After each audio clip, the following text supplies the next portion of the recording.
kadama, talagang mahirap po. Ayan, makakalabas lang po kami ng bahay, magtatapon ng basura o di kaya lalabas kasama ang mga amo, kasama ang mga alaga namin. Napakahirap po talaga ang buhay ng isang OFW. Bukod sa nalulungkot ka, nangungulila ka sa mga anak mo, sa pamilya mo, ano pa, karagdagang kalungkutan pa namin yung mga amo namin dito, kasi hindi lahat ng mga amo na nakakaintindi ng kadama. Kadalasan ho kami ho ang nag-a-adjust, kaya dinidibig na lang namin kung ano-ano yung mga pinagsasabi ng mga amo namin tungkol sa amin. Kahit masakit na ho yan, kahit masakit na ho yung sinasabi nila sa amin, ay okay lang, kasi ang alam namin, pumunta kami dito para magtrabaho. Kahit kumbaga sa atin yan, ano na yan, parang hindi na tayo makakakain, pero kami kinikimkim namin yan. Magaling kami magkimkim, kami mga kadama na nasa loob ng bahay.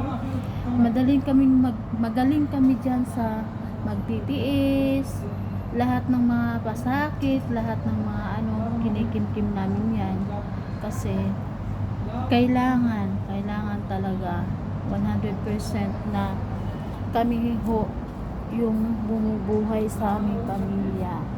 So karagdagan pa nito ho, problema pa rin dyan sa Pinas, kasi nagtataas na ngayon ang bilihin lahat ata, pati bigas, lahat.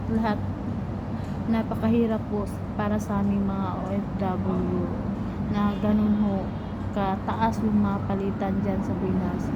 Dito din ho nahihirapan kami.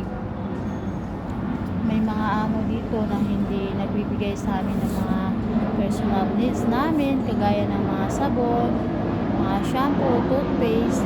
Kami yung nagpo-provide niyan. Kami nakukunan pa yung mga sahod namin dahil sa mga personal things namin. Kaya napakahirap po. Napakataas pa ng tax namin sa tuwing nagpapadala kami. Kaltas dito, pagdating dyan sa mga remittance dyan, kaltas pa din. Kinakaltasan nila. Kaya napakalaking sa amin yung kinukuha na dito ng tax, tapos pagdating dyan yung mga pinapadala namin nagkukuha pa rin.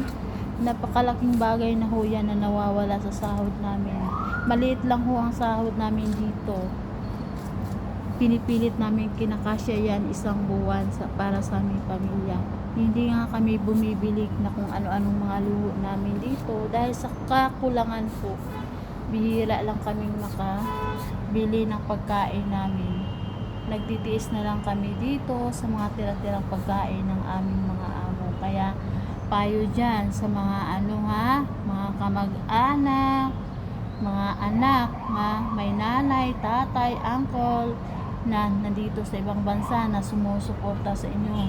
Pahalagahan nyo ang binibigay ng mga magulang ninyo sa inyong buwan-buwan. Mag-aral kayo ng mabuti dahil yan ang tama.